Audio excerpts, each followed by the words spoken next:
ta parole. N'oublie personne de tous ceux qui sont ici, Seigneur. Même ceux qui sont encore en chemin, Père éternel.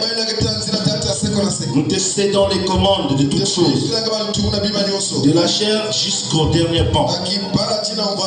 Seigneur, prends la prééminence. Te remercions aussi, oh Père éternel. Pour, Seigneur, le message qu'on a reçu de ton soir. Le prophète que tu as envoyé qui est venu établir, oh Seigneur, toute la vérité. Seigneur, oh Dieu, en recevant aussi ton serviteur. Les personnes que tu as placées dans la chaîne il reste, oh Dieu, fidèlement enseigné par les Écritures, en répétant ce que tu as la parole, Père. Nous prions que tu puisses te souvenir de lui, que cette œuvre puisse aller de l'avant. Seigneur, oh Père éternel, les mots nous manquent, Seigneur, pour t'exprimer. L'honneur à toi seul. Toi, le roi des rois. Au nom de Jésus-Christ, s'il y a un esprit, oh Père éternel, car nous savons que le divertissement rentre toujours dans l'église pour détourner l'attention des gens. Mais alors que nous savons que c'est au sujet de la parole qui te délivre, viens attentionner tout un chacun, mon frère, ma soeur. Captez ce que l'esprit dira. Au nom de Jésus-Christ, nous avons prié. Disons Amen. Que Dieu vous bénisse encore. Vous êtes dans la joie. J'espère que vous êtes dans la joie. Car nous sommes venus voir le roi des rois. Nous sommes venus dans une fête où celui qui est invité, l'adorable, c'est l'auteur du salut.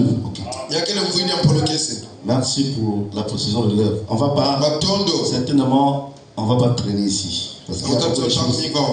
Il y a beaucoup de choses. Alors on va prendre rapidement l'écriture.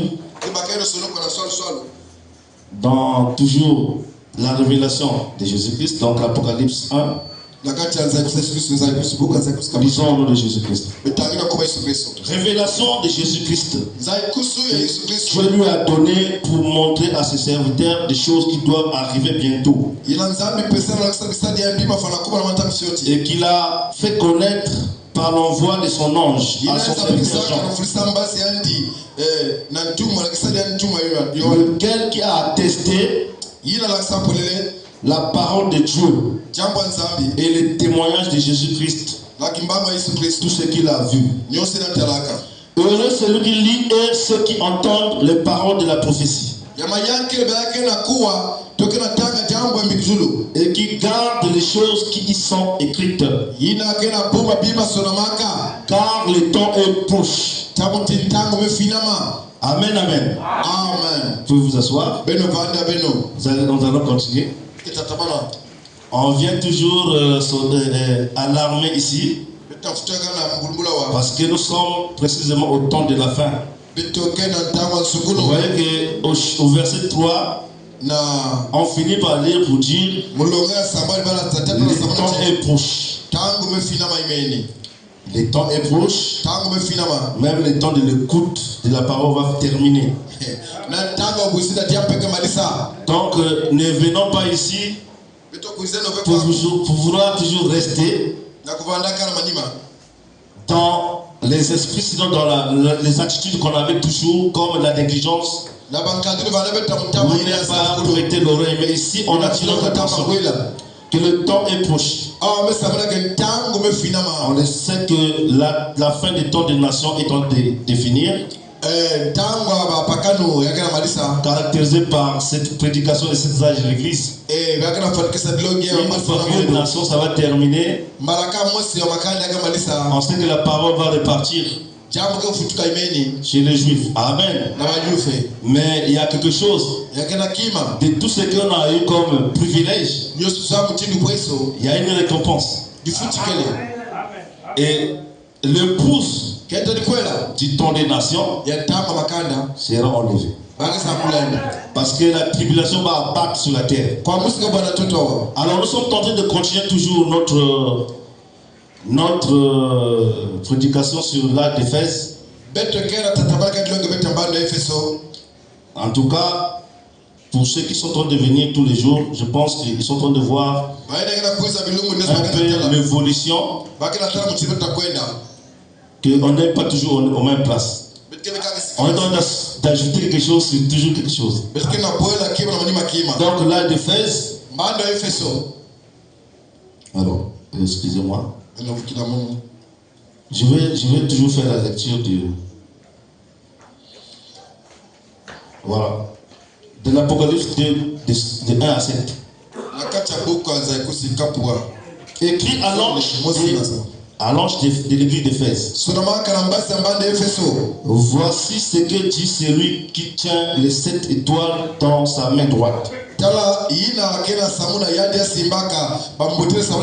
qui marche au milieu de 7 chandeliers.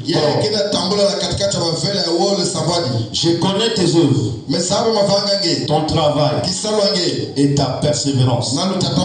Je sais que tu ne peux supporter les méchants. Que tu as approuvé ceux qui se disent apôtres et qui ne le sont pas. Et que tu les as trouvés des menteurs. Et que tu as la persévérance. Que tu as souffert à cause de mon nom. Et que tu n'étais point lassé. Mais ce que j'ai contre toi, c'est que tu as abandonné ton premier amour. Souviens-toi donc d'où tu es tombé. Réponds-toi et pratique tes premières œuvres. Sinon, je viendrai à toi et j'ôterai ton chandelier de sa place. À moins que tu te répondes. Tu as pourtant ceci, c'est que tu es les œuvres de Nicolas. Œuvres que je hais aussi. Écoutez maintenant. Il dit que celui qui a des oreilles entende ce que l'Esprit dit aux églises. À celui qui vaincra, je donnerai à manger de l'arbre de vie qui est dans le paradis de Dieu. Tout est résumé là. Donc tout ce qu'on est en train de faire, on est en train de commenter maintenant point par point. Vous savez que dans l'art d'Éphèse, les différents points, on avait déjà commencé à présenter les messagers. Les messagers qui est Paul. Et on n'a pas trop le temps, sinon nous savons ce qu'on a dit de Paul. Mais de toute façon, à chaque fois qu'on va faire la lecture ici, Paul va réapparaître. Parce que c'est de lui qu'il s'agit. Dans Éphèse. Amen.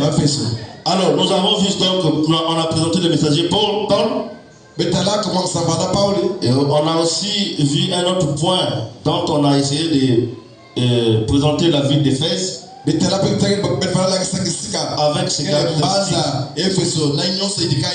Même si le plan géographique on a positionné, on a essayé de dire quelque chose sur Éphèse. Les pratiques qui s'y trouvaient aussi, depuis Éphèse, on a parlé de comment les gens se comportaient, en présentant même la statue de Diane, qui était déesse des rues. On a expliqué cela et on a abordé aussi le point où Jésus est avec ses messagers et ses églises, donc la relation entre Jésus, les messagers et ses églises, donc par lesquelles on est en train d'expliquer Apocalypse 1, le verset 20 là-bas, où on a donné l'explication de 7 chandeliers, de 7 étoiles. C'est quoi? Ce que ça veut dire selon la parole, selon la révélation du prophète. Amen, amen. Alors, C'est très capital. Parce que ici, tout ce qui est écrit en symbolique, quand on parle des étoiles, on est en train d'amener ça au milieu de nous. Pour savoir l'étoile veut dire quoi, ça vient faire quoi ici. Alors on sait que ça symbolise, c'est une lumière. Ce sont des lumières qui devaient venir éclairer les âges, les églises qu'on est en train de citer. Amen, amen. Amen. On a aussi parlé de Christ qui loue ses siens. Comme on point aussi avec Apocalypse 2, versets 2 à 3. Nous avons commencé à aborder aussi les avertissements de Dieu. Les sémences de Nicolaïs. Mais je pense qu'entre les deux points là, c'est là qu'on va commencer aujourd'hui parce qu'on n'avait pas trop dit quelque chose. On va lire avec le prophète lui-même. Est-ce que vous êtes prêts pour écouter ce que le prophète dit? Et on avait dit que l'âge alpha, c'est-à-dire représente en tout l'âge oméga aussi. Les vérités qu'on trouve dans l'âge alpha sont valables dans l'âge oméga. Nous le sommes. On ne peut pas s'en passer de cela. C'est ça, amen, amen. C'est ça qui caractérise Jésus-Christ le même hier, aujourd'hui, éternellement. N'est-ce pas, les vendredis, on était bénis ici? On était bénis.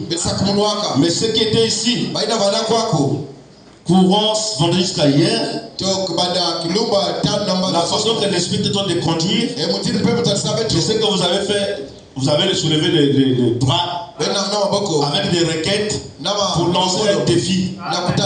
Et on avait prôné la parole. Et ce défi-là, aussi longtemps qu'on avait utilisé la parole. Souvenez-vous de ce que vous avez demandé. Parce que la prière est toujours là. Amen, amen. Vous devez témoigner de cela. On avait parlé de défi, c'est pas au hasard. Je répète que c'était pas un hasard. Mais tel que c'était conduit, en moins que tu ne te réponds pas. Ou en moins que tu sois plutôt incrédule. Mais parce que l'évangile, quand ça vient, il peut y avoir quelques-uns qui vont voir que c'est Dieu. Mais pas forcément tout le monde. Amen. Amen. On a vu ça avec le mage. Amen. C'est la lecture des signes. Amen. Et ils ont vu quelque chose, mais les autres n'ont pas vu. Paul aussi a croisé la colonne de feu. Ils étaient en groupe. Paul était en train de voir et de voir quelque chose de surnaturel. Les autres ne voyaient pas. N'oubliez pas que nous sommes au milieu de l'église où il y a la vraie vie et la fausse vie.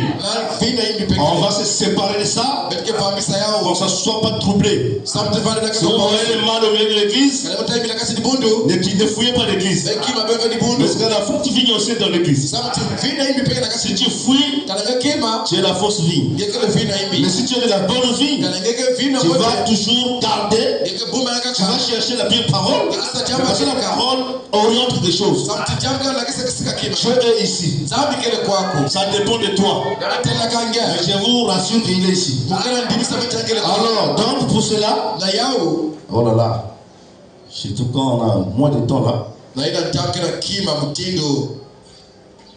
on va commencer à revenir sur nos points.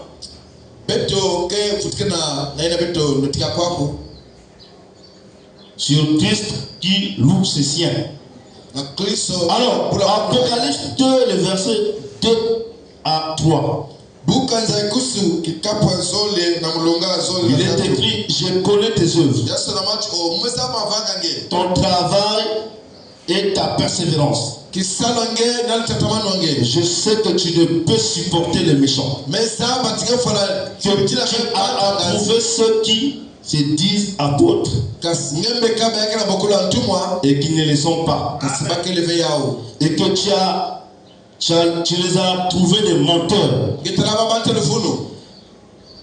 Que que tu as de la persévérance et que tu as souffert à cause de mon nom et que tu t'es point lassé. Quelle admirable louange le Sauveur adresse à ses enfants. Il apprécie pleinement leur attitude et leur comportement spirituel. Il sait qu'il y a parmi eux des faiblesses. Mais il ne se lève pas encore contre celle-ci. Donc il ne regarde pas les faiblesses. N'est-ce pas tout à fait caractéristique du Seigneur?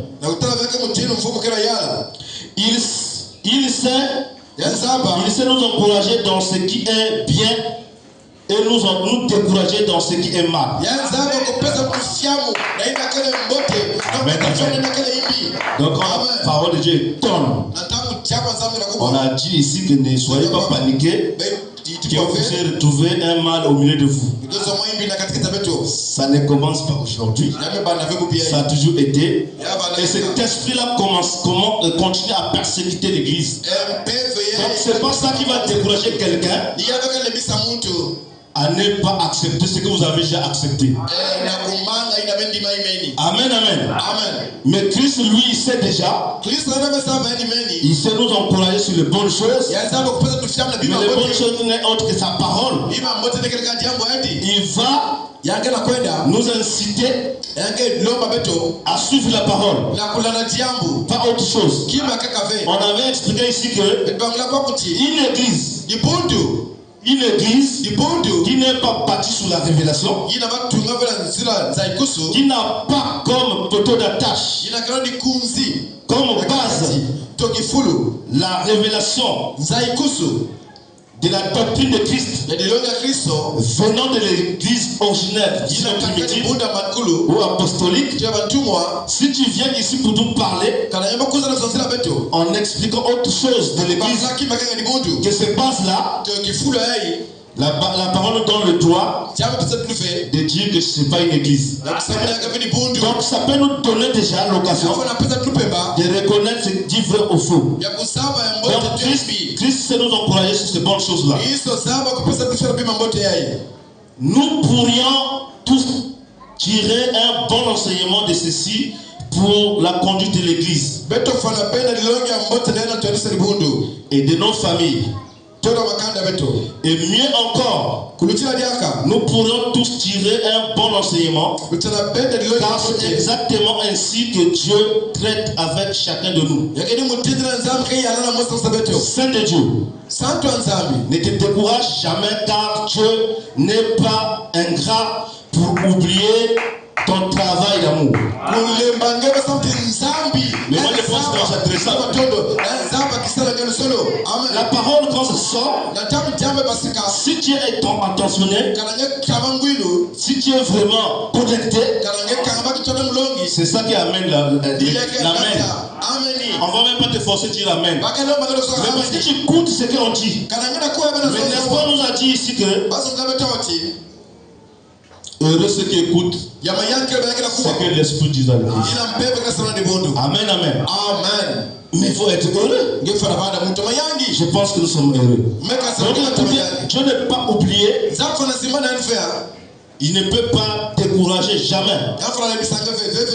Dieu n'est pas ingrat. Oubliez ton travail d'amour. Tout ce que nous faisons, même de donner un verre d'eau à quelqu'un, amène une récompense, une bénédiction du Seigneur. Et à chaque fois vous allez pratiquer, la parole de Dieu, à chaque fois vous allez faire du bien à l'œuvre de Dieu. On nous recommande que faites du bien à tout le monde, mais surtout à mes bien-aimés, à cet enfant. Vous voyez qu'il y a une récompense automatique. Tu ne vas pas attendre, il va te récompenser. Parce qu'il n'est pas comme toi et moi. Tu peux promettre et ne pas donner. Amen. Mais lui, il n'est pas ingrat. Il reconnaît tout ça. Je connais tes œuvres, ton travail et ta persévérance. Alors qu'il marche au milieu de son église, il est conscient des souffrances de son peuple. Ils sont en souci. Donc vos souffrances, Dieu connaît ça. Il se soucie de ça. C'est pas à vous de vouloir chercher des résolutions. Mais faites-lui confiance. Il connaît vos souffrances. Tout ce que vous allez faire, donnez-lui votre vie. Et lui, il agira. Amen. Amen, amen. Il dit, ils sont comme à l'époque de la captivité en Égypte. Quand il a entendu leur cri, celui qui ne change jamais entend toujours le cri des opprimés. Alors qu'il a marché au milieu d'eux, le mot travail lui-même signifie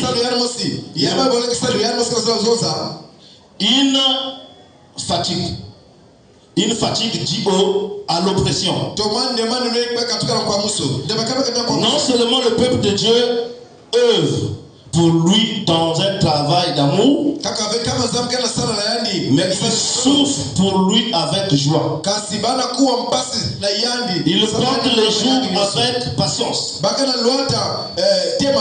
Ce premier âge a subi de grandes persécutions.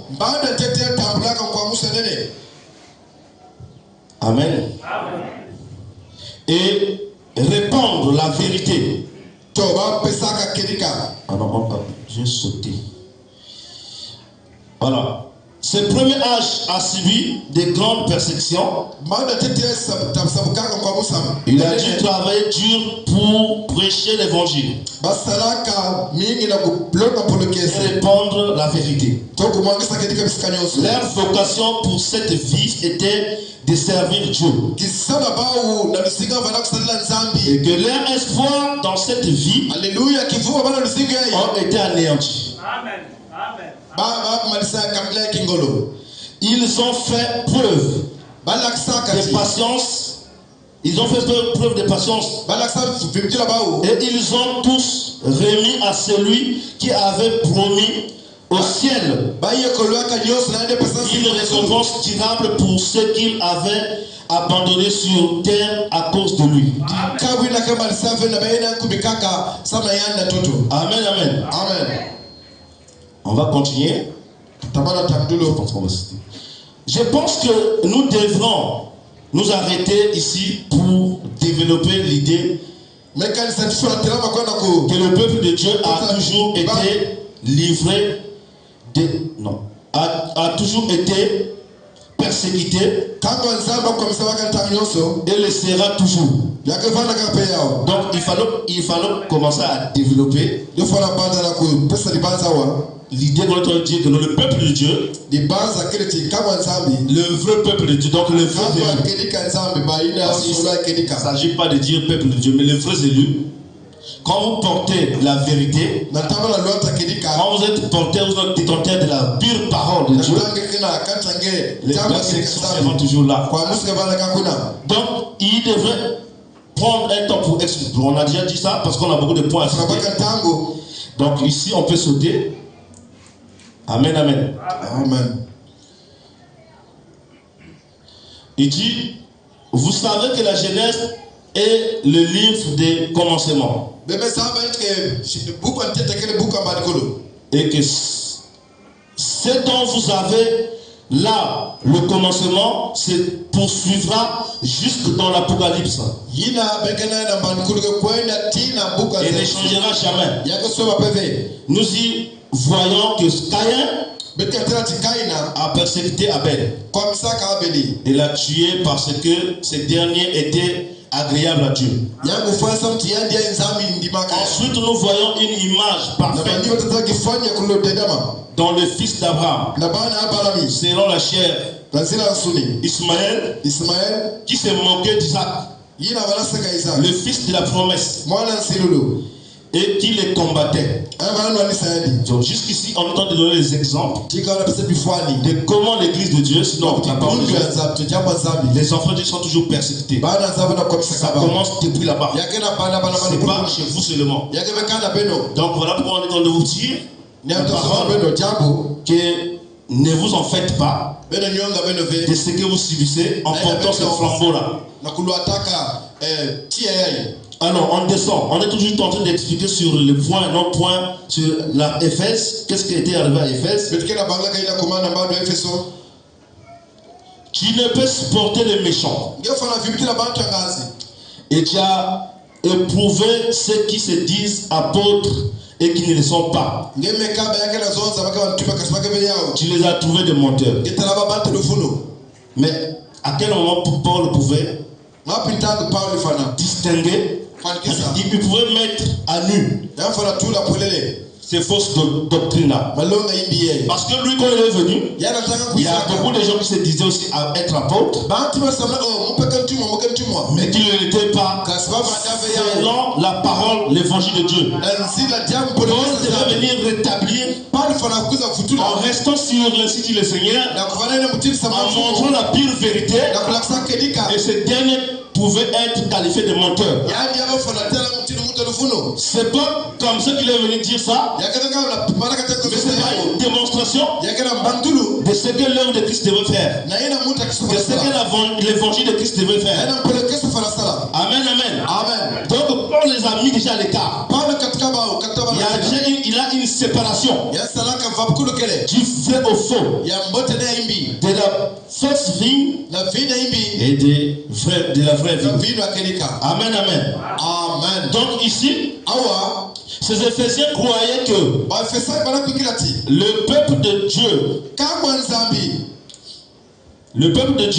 doit être saint. D'après ces versets, ils avaient pris des mesures pour éloigner du corps les levains du péché. De toutes ces visances, l'apostasie avait déjà commencé. Le péché s'était introduit dans l'église, mais ils ont obéi aux paroles de Paul, qui leur avait dit d'ôter les méchants du milieu d'eux. Ils étaient un peuple à part. Ils étaient sortis du monde. Et à présent, ils n'allaient pas laisser le monde s'introduire parmi eux. Amen.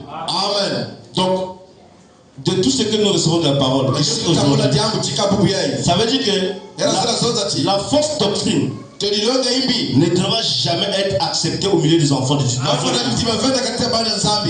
devons douter de ça. Amen, amen. N'est-ce pas, c'est par nous aujourd'hui que l'évangile est censé être conservé. C'est par notre témoignage. C'est par la vie de la parole. On ne va pas mélanger. Non, monsieur.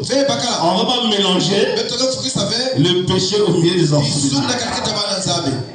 La fausse doctrine au milieu de nous n'a pas sa place. Nous devons rester fidèles à la parole. On a dit ici que l'âge Éphèse là, c'est quand on fait la lecture, ne concernait pas seulement ceux-là, mais l'âge Éphèse alpha, c'est aussi l'âge oméga. Ça nous concerne toi et moi. On continue d'abord. Eux, ils avaient déjà bouté tout ce qui est faux. Ils n'allaient pas tolérer le péché dans l'église. Chez eux, la sainteté n'était pas un mot vain ou un simple discours. Elle était un mode de vie. Le christianisme. Amen. C'est pas un slogan. Mais votre vie va plus prouver aux yeux du monde que ce que vous allez prononcer par la parole que nous sommes des chrétiens. La vie que nous menons vis-à-vis de cet évangile, amen, amen, sera mieux identifier la parole que ce qu'on pourra dire dans la bouche que je suis chrétien. Dans notre mode de vie devra changer. Nous sommes des enfants de Dieu. Amen. Il y a un enlèvement qui arrive, vous allez voir. Vers la fin, on va essayer de rentrer. Amen, amen. Amen. C'est la fin des temps des nations. On est en des temps vers la fin, frère. Mais pour celui qui sera enlevé, il doit d'abord être au courant. Il doit être prêt. On ne peut pas concevoir un mariage qui va se faire, mais la sœur qui va se marier ne sait pas qu'il va se marier le jour-là. C'est pas possible. C'est le jour de ton mariage que tu sais pas que tu dois être marié aujourd'hui. Non, c'est pas possible. Donc l'épouse de Christ, amen, s'apprête pour le mariage, s'apprête pour l'enlèvement. Il doit être sûr d'elle. Elle va être sûre d'elle que je vais être enlevé. Alors le préparatif, amen, amen, amen. Il doit commencer à faire les démarches en restant sur la parole. Les démarches ici, il s'agit de faire, de prouver la vie de l'évangile de Christ. Dieu a éprouvé ceux qui se disent apôtres et qui ne le sont pas. On donne un commentaire. Quelle affirmation discrète. J'ai éprouvé ceux qui se disent apôtres. N'est-ce pas présomptueux? Quel droit ces gens ont-ils d'éprouver ceux qui se disent apôtres? Et comment les éprouvent-ils? Oh! J'aime cela. C'est ici dans Galates 1. Oui. Mais quand, écoutez les frères, on avait commandé ça le vendredi, mais je reviens là-dessus. Qu'est-ce qui est dit dans Galates 1:8? Mais quand nous-mêmes, quand un ange du ciel annoncerait un autre évangile que celui que nous vous avons prêché, qu'il soit anathème. Amen. Mais c'est une certitude, frère. Regardez la position de Paul. Donc lui, il savait que il avait les frères. Maintenant, en dehors de ce qu'il avait, c'est-à-dire que sur ce qu'il avait déjà compris, ce qu'il avait déjà reçu de Christ, venir dire le contraire de cela, même si l'ange-là venait de Dieu, lui sachant que c'est Dieu aussi qui l'a envoyé, il veut maudire cet ange. Amen, amen, amen. C'est de ça qu'il s'agit, frère. Nous devons être des fils et filles de Dieu, éclairés et certains que nous sommes des enfants de Dieu. Quand vous allez arriver là, les défis dont on parle, amen, amen, amen, rien ne peut résister à vous. Au sujet de la parole, tout ce que vous allez demander vous sera donné. C'est une position draconienne, ça ne peut pas être changé. Paul en était sûr. Amen. Amen. Donc, c'est pas qu'aujourd'hui on commence à vous décourager d'une parole que vous avez reçue. Nous avons accepté un message pur, très précieux, qui nous a donné la joie, qui nous a donné l'excitation d'être fils et filles de Dieu. Amen, amen. Mais le long du chemin, les faux apôtres, les faux envoyés, on avait dit que les apôtres veulent dire de déléguer les envoyés. Réveillez-vous, ne dormez pas. Amen. Amen. C'est-à-dire que les faux envoyés doivent être démasqués par la pure parole. Amen. Qui peut dire Amen? Qui t'amène à cela? C'est l'évangile, la parole de Dieu infaillible. Donc Paul a dit cela. Qu'il soit anathème. Ce sont les apôtres qui avaient apporté la parole originelle aux gens. Cette parole originelle ne pouvait pas changer. Pas même d'un seul point ou d'un seul tiré. Paul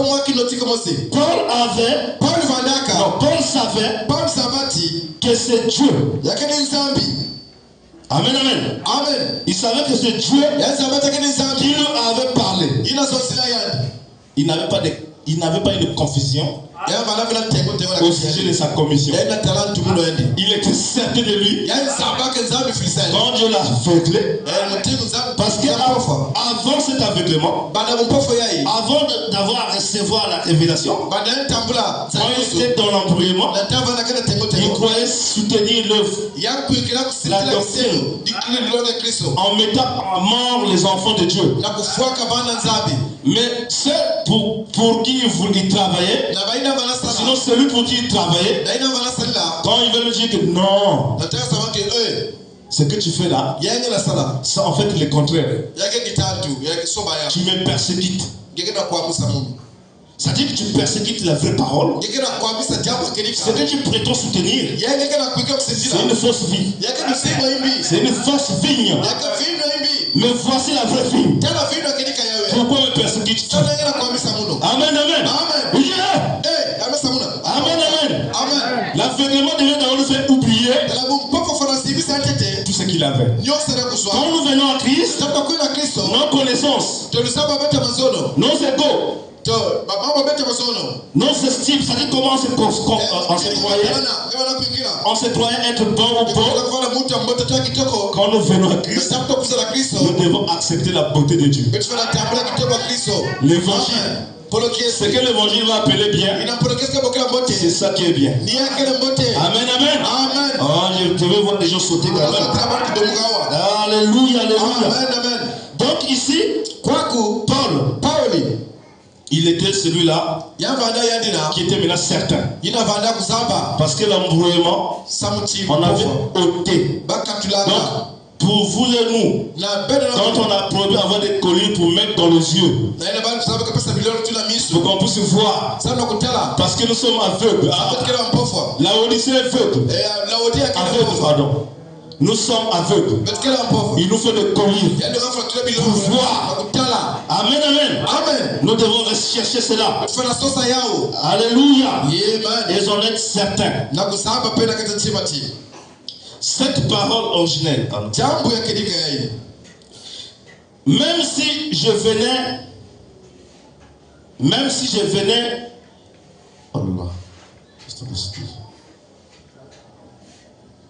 je venais essayer d'apporter une deuxième révélation.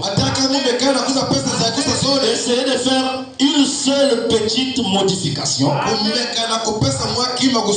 ce que j'avais apporté à l'origine. Que je sois anathème. Oh non, vous ne suivez pas. Alléluia.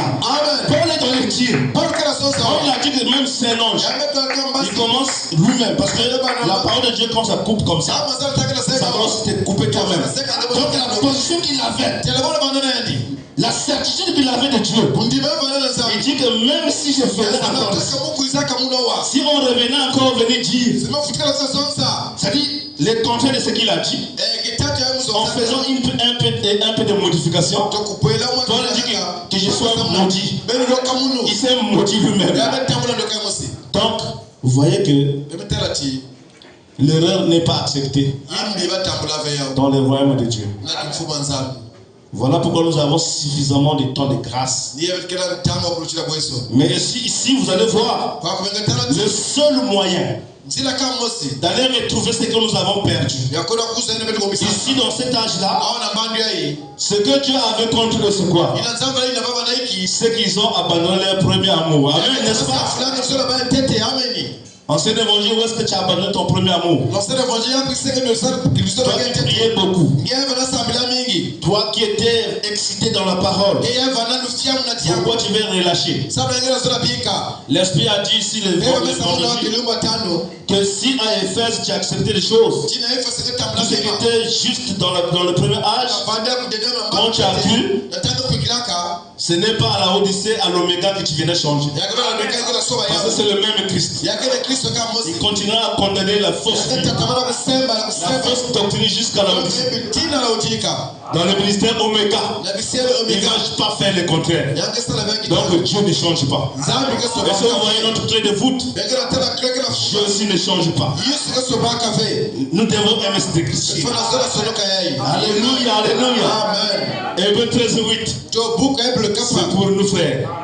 Il ne change pas, pas en tant que slogan, mais c'est parce que c'est une vie, on a dit ça ici. C'est une réalité. Ce que tu recherches à Christ, tu vas l'avoir maintenant parce que tu es Christ. Parce qu'il n'y a même pas de condamnation, il n'y en a plus pour tous ceux qui sont à Christ. Alléluia. Tu n'es pas condamné. Tu n'es pas condamné à mener une mauvaise vie. Sors de cela. Sors de ça. C'est pas ta position. C'est à toi de prendre la décision que cette fois-ci, moi je ne veux pas être celui qui doit être toujours vaincu. Alléluia. Qu'est-ce que tu demandes, tu n'arrives pas à avoir. Mais prends cela, c'est ta position qui va la déterminer. Amen, amen.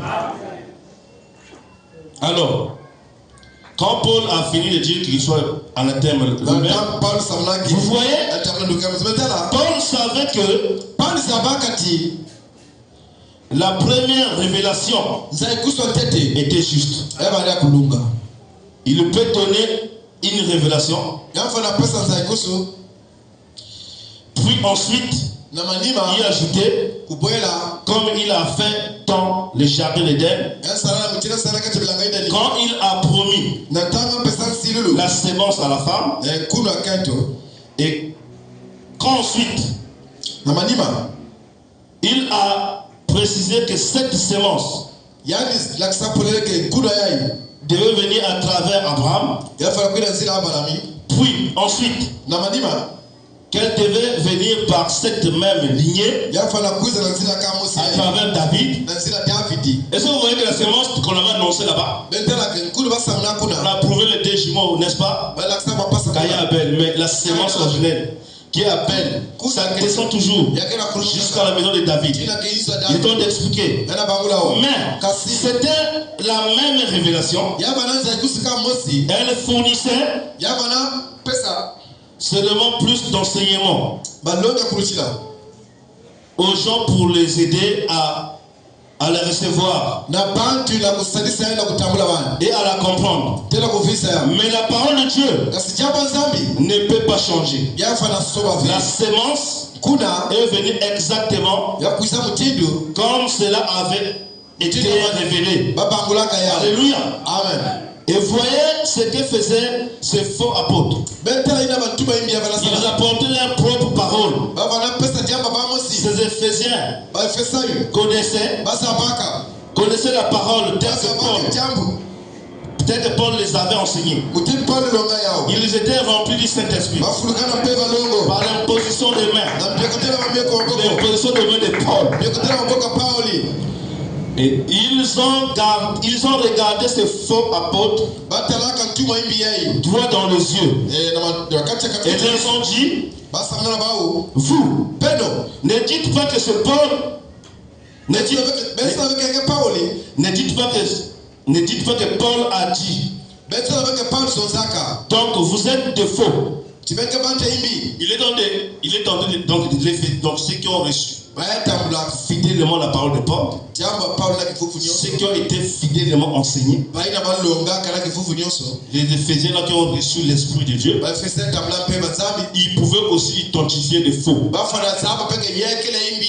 Il pouvait venir dire à d'autres apôtres aussi. Il ne vient pas dire que c'est Paul qui a dit. Comme les gens veulent modifier la parole. Un autre jour aussi, il y a toutes ces choses dans l'église. Ils viennent au nom de la parole, mais il faut autre chose que la parole. Ils viennent créer des églises au nom de la parole, mais quand vous vérifiez la doctrine, l'originalité de la doctrine, sinon les origines de ce qui prêchent comme évangile, ça n'a rien à voir avec ce que devait être l'église de Christ. Mais Paul était envoyé comme messager, comme lumière, pour cet âge-là, pour venir maîtriser et ôter les ténèbres au milieu de la lumière. Il devait éclairer. Amen. Amen. Mais tout ceci, on sait que quand l'Apocalypse parle, il prononce qu'il devait envoyer des anges. Tous ces qu'on connaissait qui étaient comme des anges terrestres, il devait être commissionné par un ange céleste. Parce qu'il ne devait pas avoir un vide entre Dieu et eux. L'ange va accompagner son message. Frère Branham dit que partout ce message sera prêché. L'ange de l'Éternel. Amen.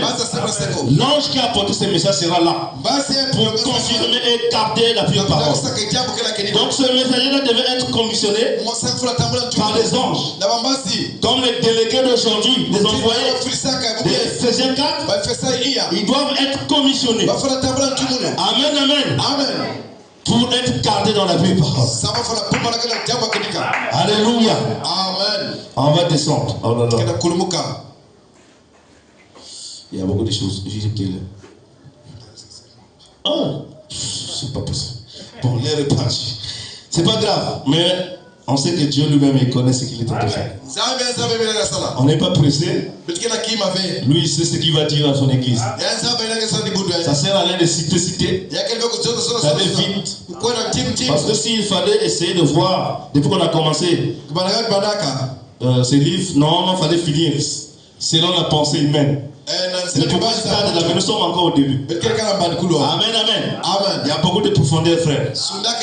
Alléluia. Amen. On est en train de chuter, donc on va vers la fin. Donc dans le point sur la sémence de Nicolaï, selon les démonstrations des prophètes, on va aborder ça le mercredi et le vendredi. Donc là nous tendons vers la fin. Parce que le pasteur va monter. Alléluia. Amen. Est-ce que vous êtes dans la joie? Est-ce que vous êtes dans le capter ce que l'Esprit dit à l'église? Alors donnons l'acclamation. Alléluia. Donc l'épouse de Christ que nous sommes, n'oublions pas, frère, il y a un enlèvement qui va arriver. Ne prenez pas ça au hasard. Alléluia. Amen. Nous pouvons voir seulement aujourd'hui la prophétie qui est en train de faire tapage. Sinon, qui est là en train d'être montré aux yeux des gens. Nous savons que toutes ces choses-là, c'est pas pour ça que nous allons accepter la parole. Mais c'est comme des signaux pour confirmer que vous êtes sur la bonne voie. Mais ça ne va pas nous sauver. Amen. Amen. Mais quand on a annoncé la naissance de Jésus-Christ, il y a beaucoup de gens qui ont entendu, non? Mais lesquels ont accepté? Un peu. Un petit troupeau. Alléluia. Donc vous êtes ce petit troupeau-là. Ça confirme seulement que nous, on n'a pas reçu un aventurier. Nous avons reçu un vrai prophète. Amen.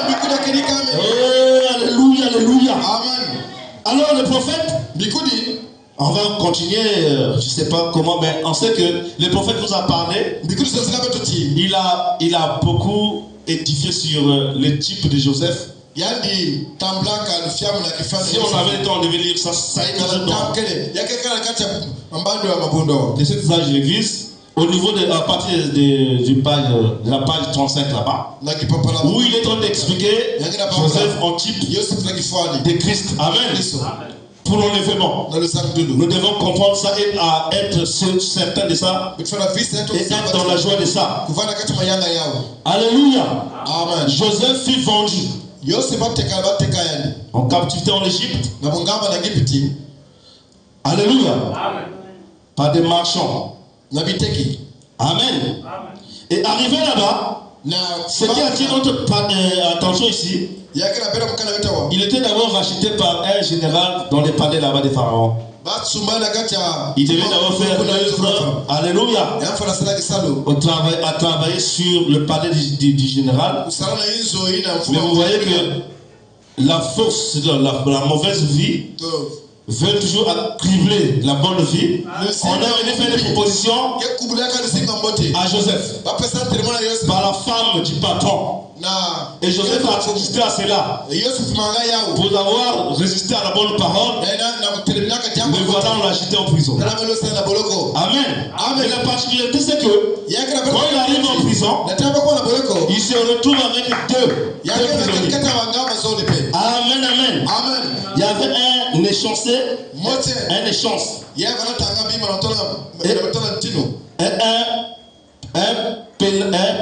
Un panassier. Alléluia. Amen. Donc l'échange là était l'officier du coup destiné au service des poissons de table. Le panassier lui, amen. Amen. Il était gérait tout ce qui était le pain. Amen. Le pain. Alors, quand ils ont eu des songes, Joseph a commencé par interpréter les songes. Et quand il interprète le songe du roi, vous voyez qu'il est sorti de la prison, et établi comme chef. Mais il faut maintenant dire que c'était juste un type, le type de Jésus-Christ. Amen, qui devait venir mourir à la croix. Vous voyez que l'œuvre de la croix, c'était un point de passation où la parole, parce que nous les nations, on n'était pas encore comptabilisés, mais il fallait qu'il y ait d'abord l'œuvre de la croix. Christ devait monter à la croix, il devait mourir. Amen, amen, pour que nous on puisse avoir la parole que nous sommes en train de lire dans le 7 ans de Christ, dans l'évangile qui est venu aux nations. Amen, amen. Mais avec Joseph, de ces deux prisonniers-là, il y avait un qui était sorti, un qui était condamné. Mais à la croix aussi, Christ, de ces deux qui l'ont cadré, des deux brigands. Amen. Amen. Un avait à la vie éternelle, l'autre condamné. Amen, amen. Mais dans l'enlèvement là, nous savons que, bon, on aura les temps, puisqu'on n'est pas en train de parler de ça. Mais je voulais juste annoncer que il y a un enlèvement à ne pas rater. Parce que même la tribulation qui viendra abattre sur la terre, amen. Mais l'évangile dit que l'épouse sera déjà enlevé. Il doit être dans le palais du roi. Bon, dans cette partie-là, le prophète explique comment Joseph devait se montrer à ses frères. Amen, amen. Et montrer où était son épouse et ses enfants. Ils étaient dans le palais. Il est dans le palais du roi de Joseph. Amen. Parce qu'on devait dire, fortez-vous tous. Quand il devait se révéler à ses frères. Mais en ce temps de la fin aussi, dans la Odyssée, Christ, il venait prendre son épouse. Littéralement à son évangile qu'on est en train de prêcher ici. Quand l'élection sera là, avant que la tribulation va abattre sur la terre, il va d'abord enlever son épouse, l'épouse que vous êtes, et il va venir pour se révéler l'évangile qui va repartir là-bas. Mais sachant qu'il a dit, il y a les 144 000 juifs qui typifiaient la présence de Benjamin. Parce que quand les frères sont venus, voir Joseph, Benjamin, les derniers n'étaient pas là. Son propre frère. Amen, amen. Il devait envoyer à les prendre Benjamin pour se révéler tranquillement à eux. Donc, tous les juifs qui sont dispatchés, qui sont éparpillés dans le monde, ils viendront reconnaître celui qu'ils avaient crucifié. Et il va se révéler à eux. Et ils vont être sauvés les 144. Amen, amen. Mais on peut développer ça, ce n'est pas notre sujet aujourd'hui. Je voulais juste annoncer pour dire, ne venez pas fatiguer, ne vous lassez pas de l'évangile, parce que nous sommes à la fin, où il y aura un enlèvement. Celui qui ne sera pas élu, tu ne peux pas aller au mariage si tu n'as pas accompli un certain nombre de critères. Dans le physique, même l'âge compte. Selon la loi congolaise. Avant, j'ai attendu qu'il soit à l'âge majeur. Amen. Et tout ça, ça compte. Tu vas savoir que je vais aller au mariage. Mais avec qui tu vas te marier? Voilà tous les conseils qu'on t'a donné ici. Ne restez pas encore à l'écart. Amen, amen. Ne restez plus loin. Ne vous éloignez pas de l'évangile. Restons-y. Suivons la parole. La colonne est là. La colonne de fête marche toujours. Que Dieu vous bénisse. On va laisser le temps au pasteur. Alléluia. Amen.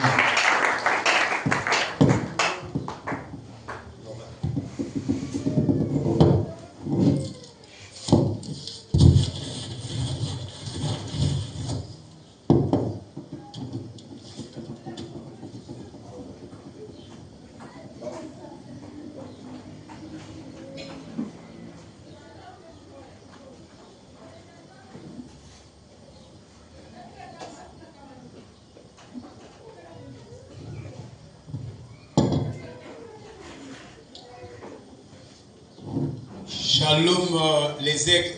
Amen. Que le Seigneur vous bénisse richement.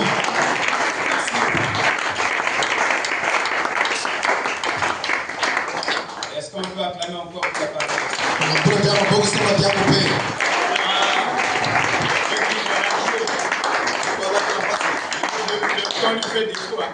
Ah oui. Il prêche avec vraiment la chicotte derrière. La chicotte du temps. Il a le temps que on va rentrer dans les titres. Et le dimanche qui vient, je le laisse prêcher. Jusqu'à 20h. On va le supporter. Parce qu'il y a trop de choses à déposer. On va tout le temps. Là, ici, on va se disposer. Acclame encore le Seigneur.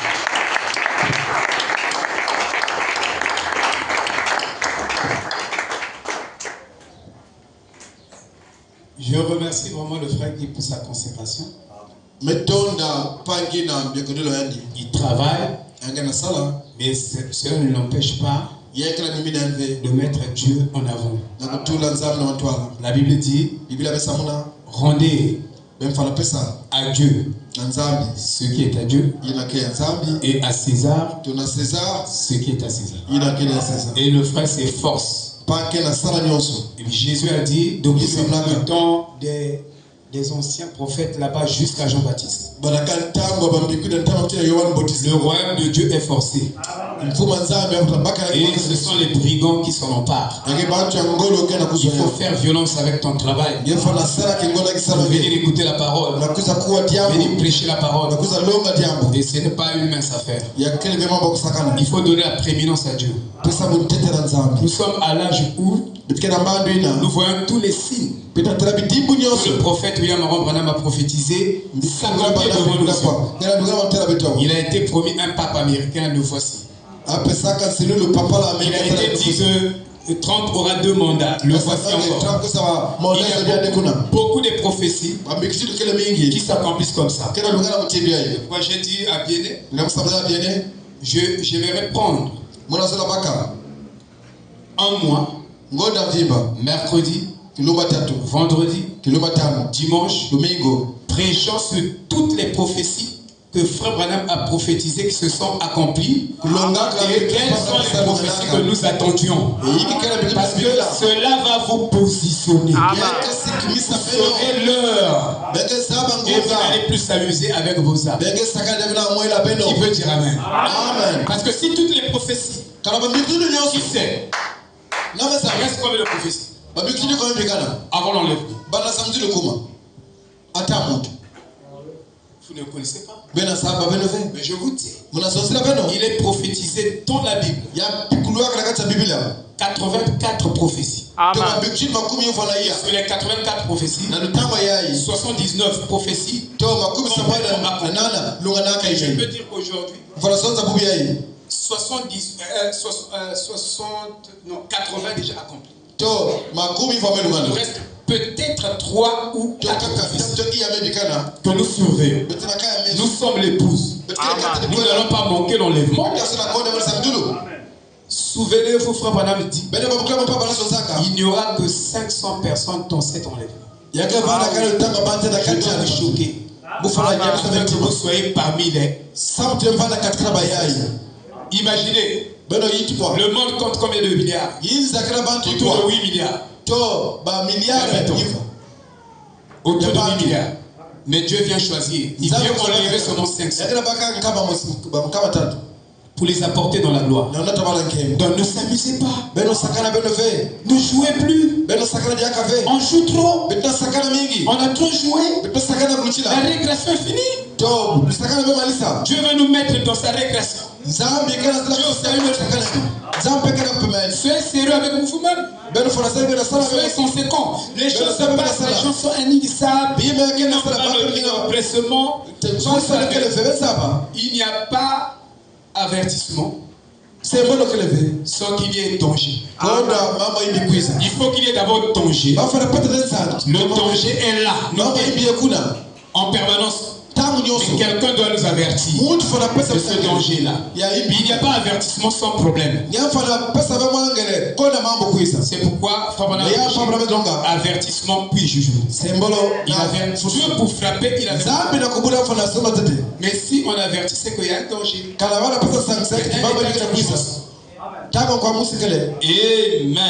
Amen. Oh frère Guy. Que Dieu bénisse ton âme. Il est beaucoup apprécié à l'internet. Beaucoup de pasteurs m'appellent pour me féliciter pour frère Guy. Et ils me disent que tu lui as donné trop un gros morceau. Les sécages de l'église. J'ai dit, il n'a qu'à se débrouiller. Si vous avez un ministère, vous êtes censé prêcher toute la parole. C'est une doctrine que vous serez exclu à prêcher. Mais c'est cet âge de l'église s'accomplisse dans l'âge du Capricorne. Je vous ai dit que je vais vous prêcher le zodiaque en rapport avec les âges de l'église. Bien le suit ce que Lys était en train de prêcher. Qui a positionné son église. Vous ne pouvez pas écarter le zodiaque dans l'enseignement de l'évangile. Vous avez écarté une partie de la vérité. Et nous sommes l'épouse de la parole. Donc nous sommes censés manger toute la parole. Nous sommes censés comprendre toute la parole. On ne choisit pas. Oh non, ça c'est inutile. Il n'y a rien qui est inutile dans la parole. Tout est utile. Même le Dieu Pascal, avant que Israël ne sorte de l'Égypte, ils ont mangé même les excréments. Les excréments. Et même les ongles, ils ont mangé. Donc dans la parole ici, il n'y a pas quelque chose que vous devez exclure. Amen. Amen. Si vous excluez, cela ne vous donnera pas la force de sortir du péché. Tout est utile pour la famille. Amen. Amen. L'âge, les 7 âges de l'église s'accomplissent dans la constellation du Capricorne. Encore vous voyez, le Capricorne, c'est un animal qui a 2 corps. Et sa queue est comme un poisson. Alors nous sommes dans l'Odyssée, dans l'âge des poissons croisés. Au sommet de la pyramide. Il y a 2 poissons qui se croisent. Il y a le poisson mâle et la femelle. C'est-à-dire, les 2 poissons forment l'union invisible de l'épouse. Le royaume de Dieu dont parlait Jésus est déjà au milieu de nous sous forme. Mais il y a que ceux-là qui ont été enseignés par révélation qui vont comprendre que Amen. Frère, si vous rentrez dans la pure doctrine, vous vivrez des expériences terribles au-delà du pentecôtisme. Ça, je vous dis la vérité. Frère, tu es témoin. Il dit quelque chose et la chose qu'il a dite là, il a fait la vision de ça. Exactement, j'ai fait la vision de ça à 5 h du matin. Et quand je me parle de ça, je dis exactement les mêmes mots que tu as dit, les mêmes mots qui se sont accomplis dans ma vision. Donc frère, ce n'est pas l'âge de la distraction. C'est pas l'âge des excuses. L'Odyssée est plein des excuses. Et des raisons. Parce qu'il y a des expériences que je ne peux pas vous parler. Parce que ça va vous achever. Je vous dis la vérité. Ça vous achèverait. Je pourrais vous parler de ça. Quand je veux commencer à voyager. Là, vous pouvez avaler. Mais pour l'instant, vous ne pouvez pas avaler. Amen. Amen. Alléluia. Vous ne me croirez pas. Amen. Mais je vous dis, foncez avec la parole. Parce que quand vous allez vivre ça, quand je vais parler avec ça, vous serez d'accord. Amen. Amen. Mais dans ce message, il y a plus que du pentecôtisme. Avec des petites signes. Amen.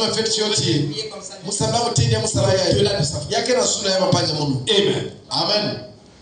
Amen. Amen. Mais nous, Baba. Non. Mais c'est la vérité ce que je vous dis. Donc, nous vivons dans l'âge du Capricorne.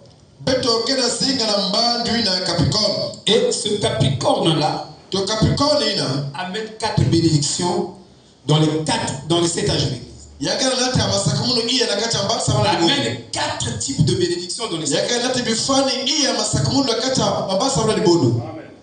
Et quand vous voyez le Capricorne était lié avec le signe zodiacal de Gad.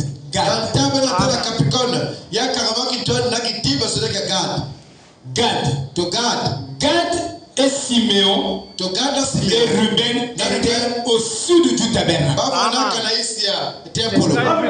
Ils étaient au sud du tabernacle. Les Gad signifie bonheur. C'est cet âge de l'église apporte le bonheur des choses. Ça nous apporte la délivrance. Ça nous apporte des bénédictions. Et les premières bénédictions qu'elle nous apporte, ce sont les bénédictions acquises par le Rédempteur. Encore les bénédictions assurées. Encore les bénédictions en attente. Encore les bénédictions en jouissance. Ce sont les bénédictions qui nous est apportées par la flèche. Et cette flèche-là représentait une étoile. Je vous ai dit, je prêche. Ça représentait une étoile. Et Frère Branham me dit, si vous êtes le fils d'Abraham, si vous êtes un fils d'Abraham, vous ne pouvez pas être un fils d'Abraham si vous n'êtes pas baptisé du Saint-Esprit. Et Frère Branham dit, qu'est-ce qu'un fils d'Abraham? C'est le baptême du Saint-Esprit. Donc si je suis baptisé du Saint-Esprit, je suis une étoile. Donc si vous n'avez pas la nouvelle naissance, vous n'êtes pas une étoile.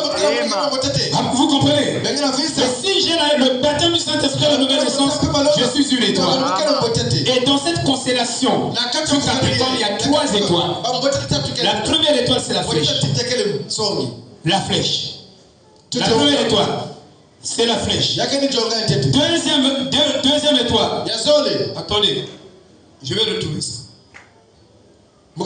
C'est l'aigle. La flèche a atteint l'aigle, qui est Christ, pour nous redompter. Exactement. C'est-à-dire les critiques, les condamnations, la méchanceté, la haine des hommes ont atteint notre Rédempteur, qui est Christ. Et il nous a redomptés. La troisième étoile, c'est le dauphin, qui représente le poisson. Mais ce poisson-là, c'est toi. Parce que une fois que la flèche atteint l'aigle, la vie de l'aigle a quitté l'aigle et rentré dans le dauphin là-bas, qui est la troisième étoile. Il y a beaucoup de choses dans la parole. C'est beaucoup juste. Et je vous ai dit, si vous ne comprenez pas la doctrine de Christ, vous n'avez jamais le Saint-Esprit. Non. Vous avez un esprit trompeur. Un esprit qui imite le Saint-Esprit à 4 heures. Donc vous devez d'abord, premièrement, être enseigné correctement. Et Paul a enseigné correctement son public. Attendez. Excusez-moi à vous montrer. Ça c'est encore moi.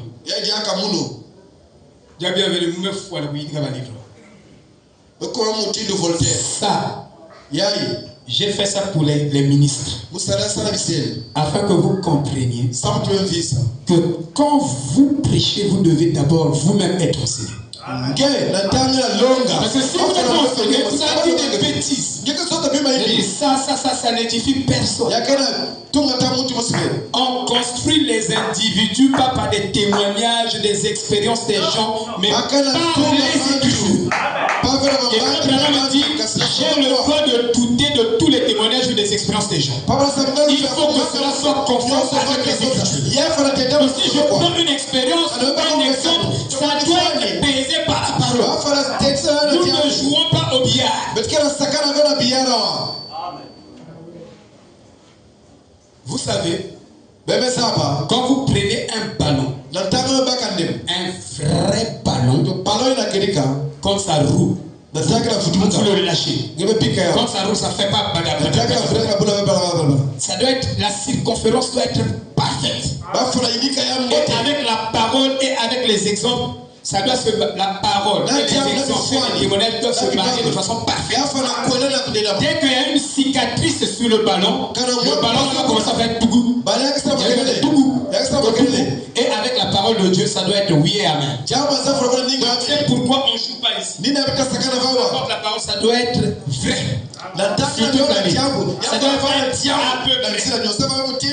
Vous comprenez, c'est pourquoi je vous ai mis, vous les ministres, je parie que c'est un document qui va beaucoup vous aider. Je vais dire quelque chose ici. Il dit, ça c'est Frère Branham qui parle. J'ai bien peur aujourd'hui, un trop grand nombre d'entre nous ne dirigent pas les gens vers Christ. Ça c'est Frère Branham qui dit. Ne dirige pas les gens vers Christ. Nous les dirigeons vers une église. Nous les dirigeons vers un homme. Nous les dirigeons vers le pape. Nous les dirigeons vers les faux ouins, vers les nicolaïstes, ceux qui enseignent la doctrine de Balaam et de Jézabel.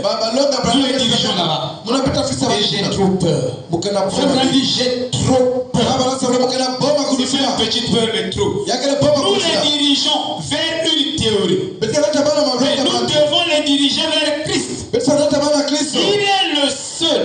Il est le seul qui a la vie.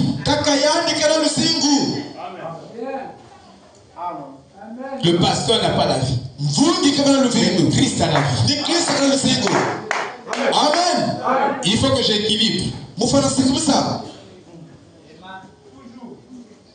Il faut que j'équilibre.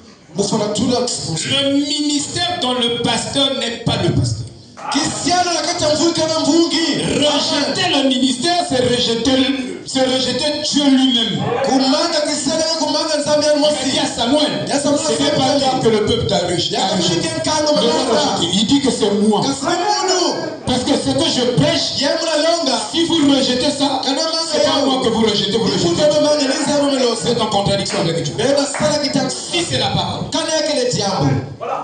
C'est pourquoi je donne toujours. Je ne peux pas prêcher sans donner les Écritures. Je ne peux pas prêcher sans donner les Écritures. Si tu prêches, tu as eu ça où? Quel est l'absolu? Tu prends ça où? Un pasteur, dans une église. Je m'en fous de ces églises-là. Ils ne sont pas la vérité. Et la vérité n'a jamais été une église. Il y a un groupe de gens, mais la vérité c'est la personne de Jésus. Donc je dois vous diriger là-bas. Si je suis vraiment commissionné, je dois vous pointer Christ. Mais je ne dois pas me pointer. Je dois vous pointer Christ. C'est la barre. Direction. Le ministère vous montre la direction. Amen. Il est le seul et le seul qui a la vie. Celui qui a le Fils a la vie.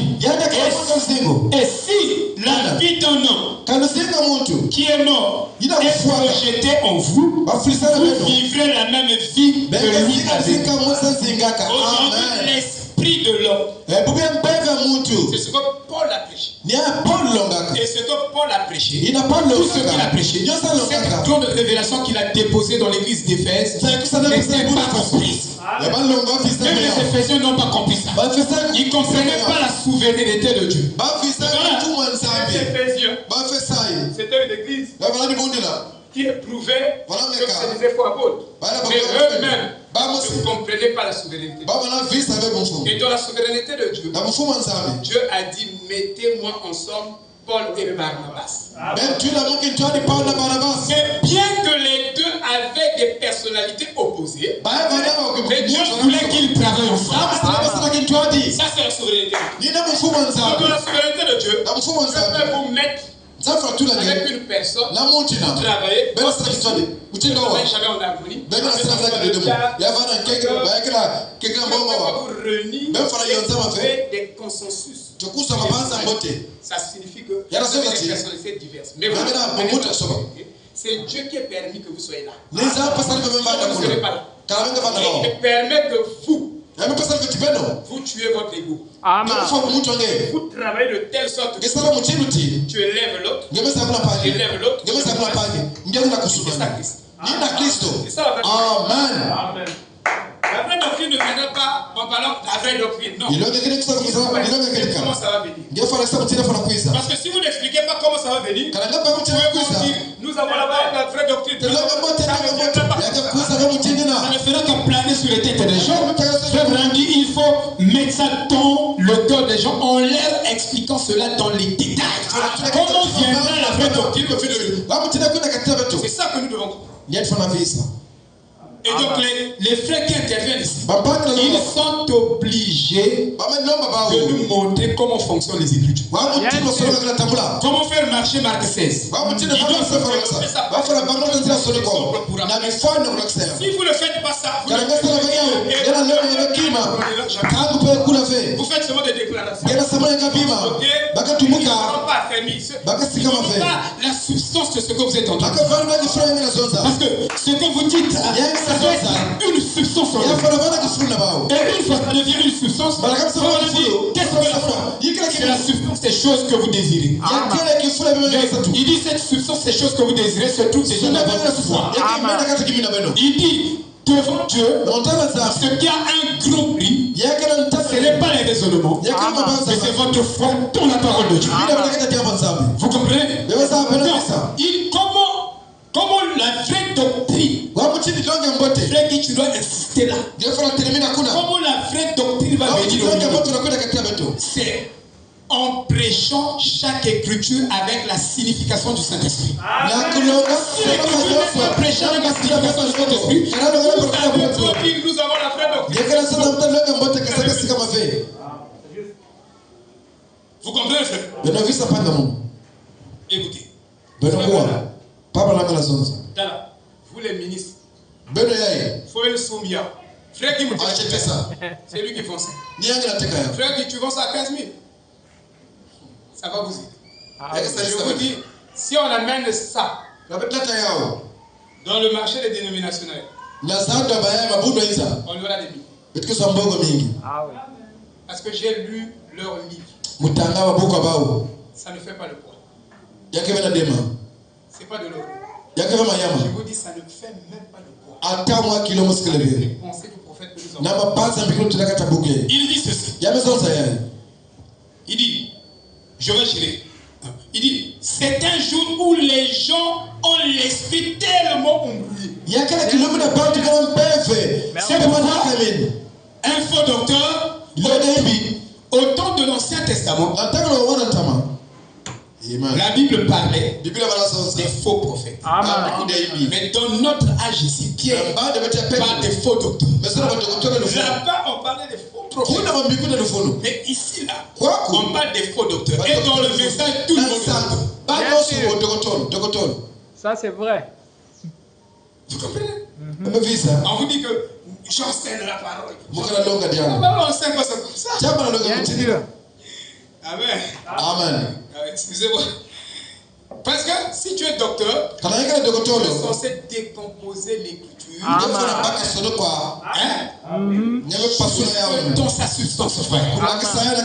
Et montrer le côté invisible de l'écriture. Parce que chaque écriture a un côté invisible. Et c'est ce côté invisible-là qui doit sortir.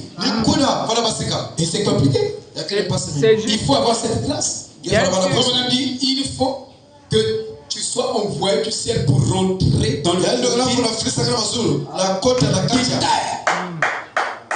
Je connais un frère.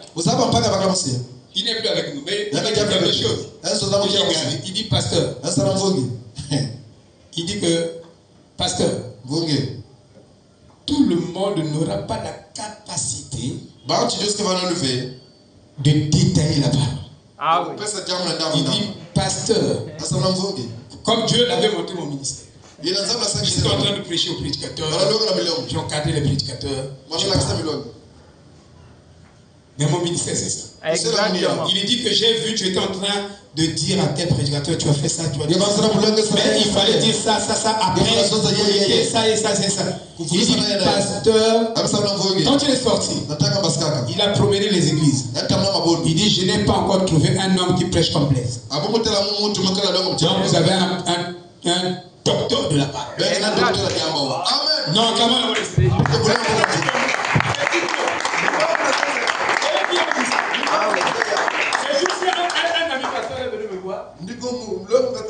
il dit que il y a le pasteur Gislain t'a salué.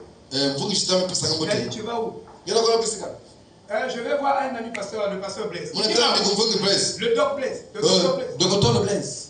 J'ai dit, mais je n'ai pas un docteur.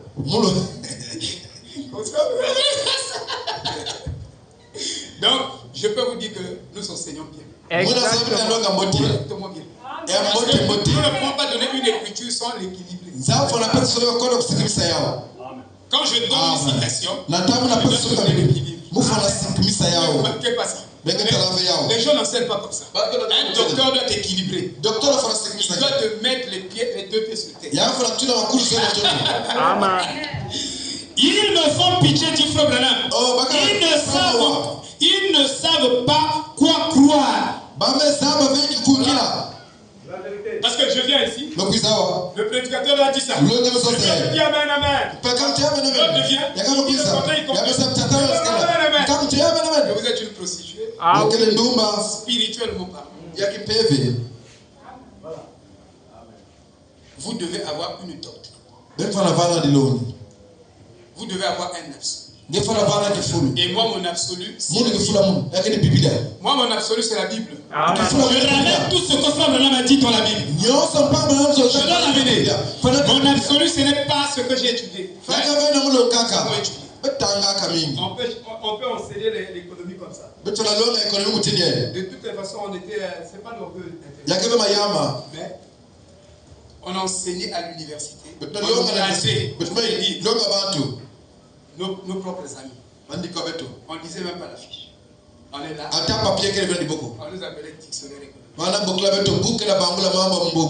Mais on n'a même pas ça. On n'a rien à voir. C'est pourquoi on laisse ça. Il y a besoin de la révélation de Christ.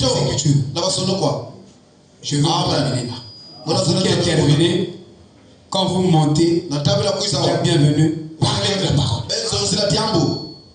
Pas de ce que les gens racontent dans la cité. Non. Parlez de la parole. Kevin, ne ramassez pas des choses dans telle église, on a fait ça. Ça, c'est eux, ils ne sont pas. Parlez de la parole. Ça va sauver les vies. Parce que leurs expériences n'a rien à voir avec nous. Peut-être que nous ne passerons pas là-bas.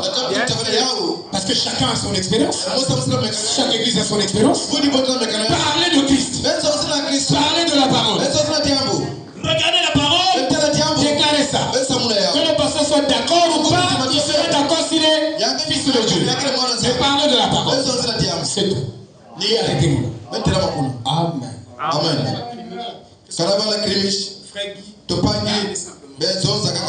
Moi, je vous ai dit que la difficulté que nous avons aujourd'hui, c'est que nous prêchons moi-même. Je suis coupable de ça. Nous prêchons trop sur les vies des gens. Je vous dis que ce que nous faisons, quand je suis à la maison, dès que j'arrive à la maison, je veux mourir. Je sens que j'ai envie de mourir. Dieu retire. Cette chose-là ne me quitte pas. C'est l'âge que nous avons reçu. Parler de la vie. Je peux vous amener des sermons. De bout en bout. Il ne parle pas des gens. Si vous le lisez, il ne lit pas des Écritures. C'est à toi de voir si ce qu'on dit là, ça te concerne. Tu te retrouves là. C'est un gros mal que nous avons. Un gros mal qui doit être. Ça doit commencer par la tête. Ça doit passer par vous. Qui a porté la parole. Arrêtons de parler. Prêchons la parole. Donc quand je suis à la maison, je suis contre moi-même. Comment je continue à répéter ça. Je peux revenir là. Je ne sauverai personne. Ça, je vous dis la vérité. Amen. Amen. Si la parole là a la capacité de changer une vie. Prêche seulement la parole. Quand tu prêches la parole, si celui-là est concerné, celui-là est concerné, ce sont des enfants de Dieu, ils vont se retrouver. Mais, quand ça dit à venir, tous les jours, vous savez, quand je suis malade, toute la semaine, toutes les semaines, je reste là, je suis malade. Sauve-moi. Tu moi-même, retire-moi. Moi, je n'en peux plus comme ça. Vous comprenez, frère? Amen. Est-ce que vous me suivez? Amen. Est-ce que vous me suivez? Priez pour moi. Ça me dérange. Et je disais que Frère Branham ne s'inquiéter. Il dit, ils me font pitié. Ils ne savent pas quoi croire. L'un dit ceci et l'autre dit cela. Que toute parole d'homme soit reconnue pour mon sang. Et que la mienne soit reconnue pour vraie. A dit le Seigneur. C'est exact.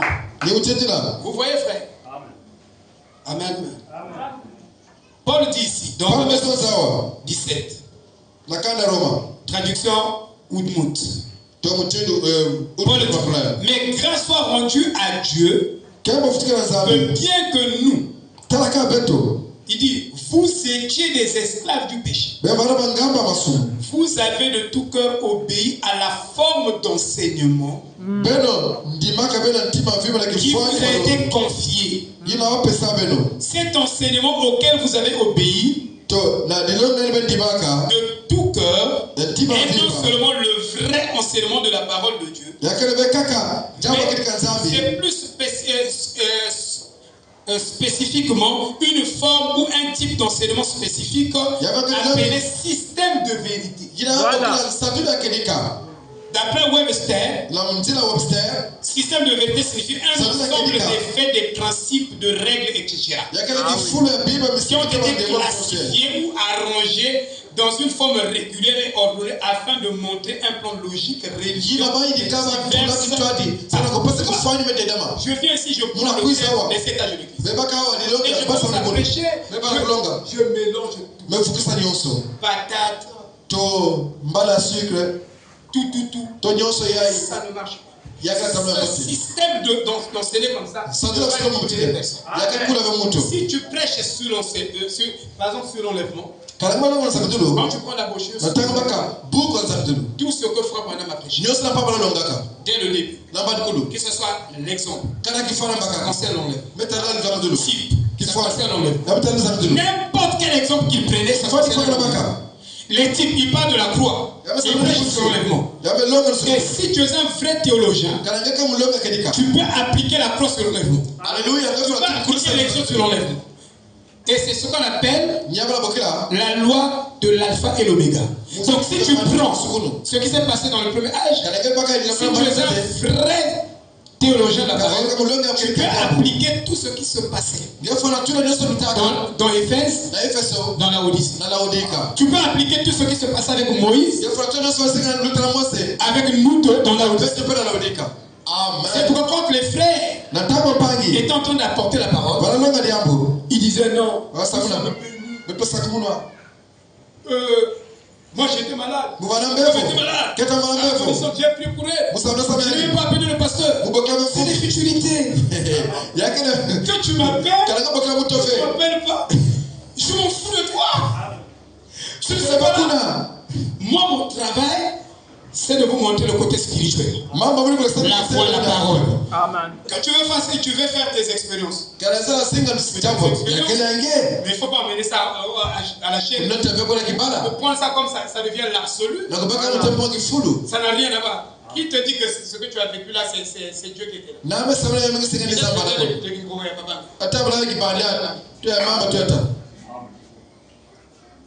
Ou peut-être que c'était ta foi. Mais il n'y a que toi qui vis ces expériences-là. Même les catholiques vivent ça. Donc, n'amène pas ça.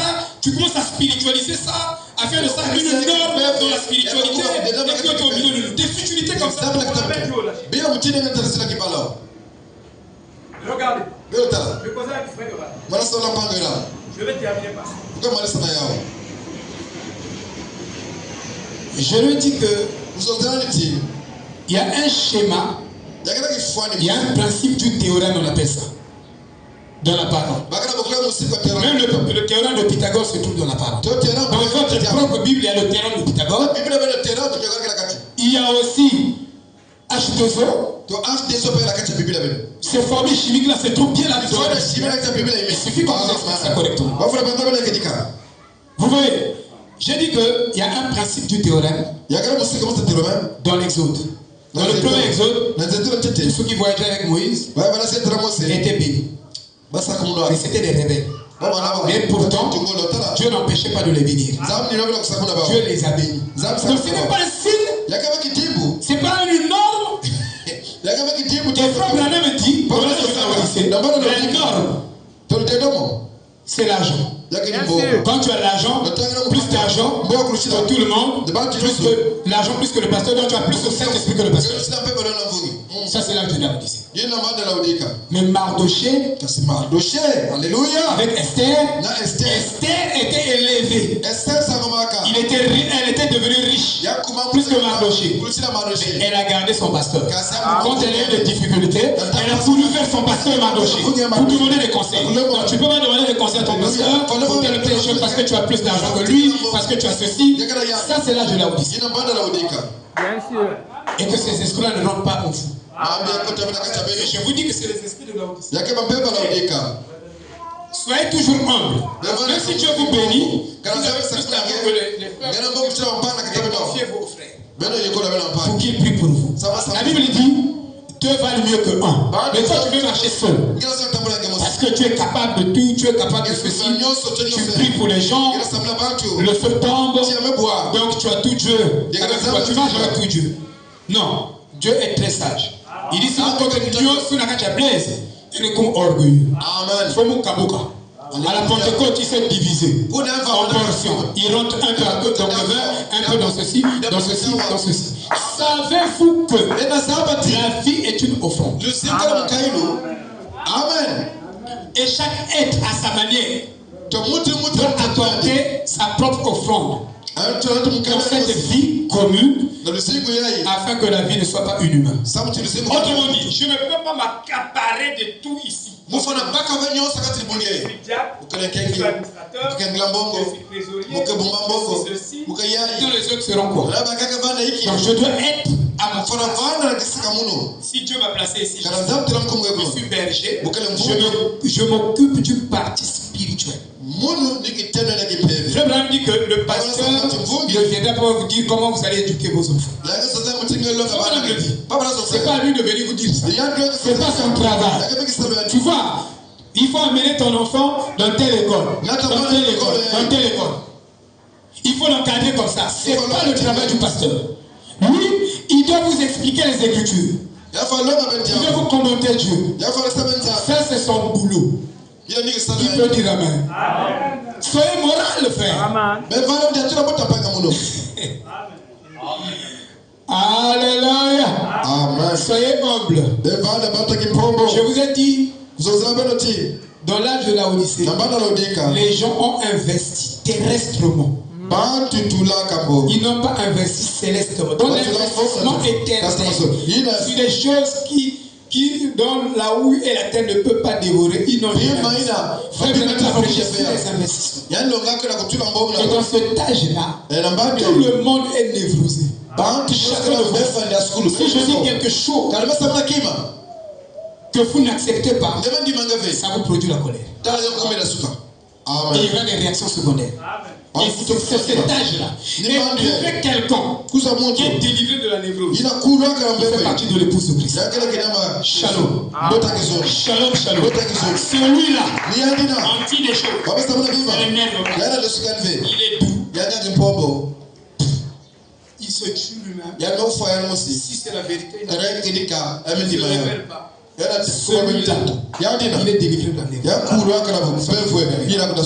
Mon bouquin vous a montré la neurodémonologie. Dans ce bouquin-là, je souhaite faire des conférences avec montrer que chaque homme sur cette terre. Bien sûr.